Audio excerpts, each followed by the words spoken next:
Hello, Tim from Fairplay Now on the 4th of October 2023. So before I go any further with today's video, the one I uploaded late last night, the Alan of Salisbury talk, that was from the Uprise and Shine that I filmed recently. I'm really getting there with those videos. I've just got one more to edit now and that will be up soon as well, and then they'll all be done. But I put the Alan of Salisbury talk, which is like a common law talk, and I wasn't very happy with the video, sorry, not the video quality, that was fine, but the sound quality.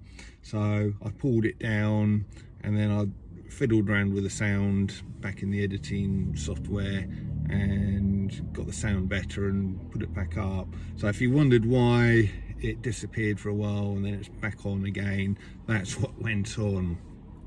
Anyway, I've had two or three emails recently, all saying basically how there's quite a lot of frustration in the truth and freedom movements at the moment.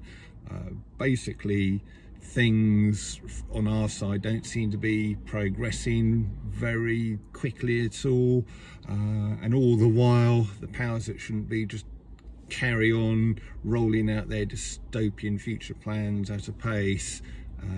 Just very recently in the UK we've had the ULEZ expansion coming in, we've had the Welsh 20 mile an hour speed limit coming in there, we've had the online sort of safety bill coming in, we've got the energy bill either just come in or about to come in, and we've got this dreadful thing, the WHO treaty, possibly or very likely to be coming in by the end of the year, which so their plans seem to be developing and gathering pace, and all the while we're not doing a great deal, and that's the frustration. And believe you me, I do share that frustration very much so. It'd be just so nice if someone could come along and wave a magic wand and the powers that shouldn't be would just wither away, all of their evil plans would just wither away, and we could just live a lovely, happy future. That's what you want, that's what I want, but we live in the real world, don't we, really? And as I replied to one of these people who sent in this kind of email, I've recently had the thought that are we, or maybe you're quite a lot younger than me, but I'm here sort of in my late 50s, and I'm starting to sort of think that I might not see the end of the powers that shouldn't be and the world that we really want in my lifetime. It could be many, many, many years, even several or many decades before their final defeat comes and we get the world that we really want and that we frankly deserve. I'm sort of starting to believe that I'm not going to see that, which is sad in some ways. I would like to be alive when the whole thing sort of comes to fruition. I won't lie, but that is how I've been feeling. But there is things happening, and there is groundwork being done, foundations are being laid, and let's not forget, of course, it's taken the powers that shouldn't be many, many decades or even longer. Many people think they've been at this and planning this for even longer than that, but at a minimum many decades they've been planning their dystopian future for us, and it's only now that they're sort of gaining traction with it. But they've been playing the long game, and maybe that's what we should be doing. That's the mentality we should be adopting. We shouldn't expect everything to be right in the kind of the day after tomorrow or by the end of the year or anything like that. Maybe we should start playing the long game as well. Maybe we should just do our best to put things into place that future generations can build upon, and eventually the world that we really want for both ourselves and our descendants comes in. So I'm sort of starting to be accepting and happy for my role just to lay the foundations. After all, that's how houses are built, isn't it? And buildings are built. You've got to start with the foundations. Nothing can happen without those. And I think sort of lots of things are happening. People are setting things up. Things are being done. Simple things, even things like the Light newspaper, and also I can see a time when there might be quite a lot of different Light newspapers, rivals to that, but all with the same purpose of educating and awakening people. And then there'll be sort of perhaps digital versions and that kind of thing. Networks are sort of being set up, both general networks like the Stand in the Parks, and also perhaps more specialised ones like the health things, sort of the Public Health Alliance and stuff like that, the PHA, and all kinds of other things.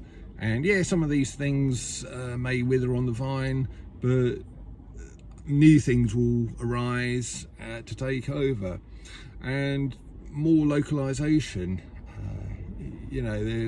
I've seen reports recently that farmers are struggling, the supermarkets aren't giving them the prices they need to survive, and a lot of farmers are wondering how they can, they're going to be able to carry on in the next sort of few years. Well, perhaps local people could get together, and I think this is starting to happen. I've heard reports this is happening. Well, local people can approach their farmers and say, well, look, we'll buy your stuff off you. If the supermarkets won't buy it, we'll buy it. We'll put the produce in our garages, and then we'll sell it to other people in the village or in the town. Or we'll sort of start setting up market stalls and sell off for those. And localization, I think, is the key. Things like that, as I say, are happening, but we need to expand that kind of thing. We need more people to link up with farmers, buy their produce and start selling it. And we need to do that not only with food, but with perhaps medical care, and sort of citizen journalism to make people aware of what's really going on in this world, and all sorts of other things. There's all sorts of other initiatives that can be done, and we need to start it. Our generation needs to start it, and future generations can then come in and grow it, and until it gets to the point where it's an unstoppable force.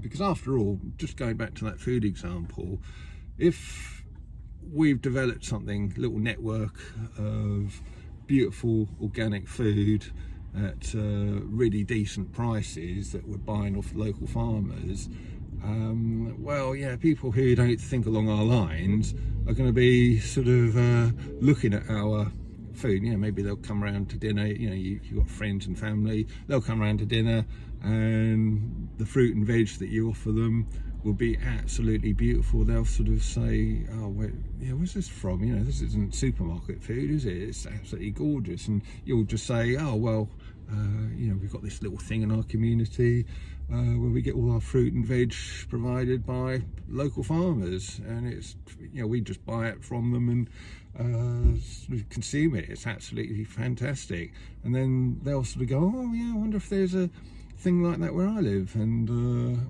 or maybe I can even set it up. And you start sowing these seeds like that, and then these seeds will grow, they'll germinate, and before you know it, you'll have a beautiful garden. That's another analogy I like to use with this kind of impatience thing. expecting everything to come right in double quick time is a little bit like sort of getting a patch of ground, digging it over, sort of throwing a load of seeds and bulbs and what have you into the ground, and then going to bed and then expecting to wake up the next morning to see a lovely beautiful garden out there. you know it doesn't work like that. It takes a lot of care, a lot of patience, a lot of hard work, and eventually and inevitably, if the effort's put in, a beautiful garden will come to fruition. Yes, it will take quite a few years probably, but eventually that will happen, and that's the kind of philosophy we need to look at. That's the viewpoint we need to take on this whole thing. So carry on laying those foundations in whatever way you can, whether it's just research and passing information on that other people can run with, or taking the efforts that you're doing, whether it's citizen journalism, food production, sort of getting out there and educating people, with yellow boards and distributing light newspapers or whatever it might be. Carry on doing it. You're laying the foundations, you're planting the seeds. It's not going to happen overnight, but if we just carry on, we will get there. So gonna leave it there. I've got something very exciting I'm doing today, hence the reason I'm uploading this video a little bit earlier than normal. More on that very soon. So on that little teaser, I'll leave it. Back soon. Tim from Fair Play Now. Thanks for watching.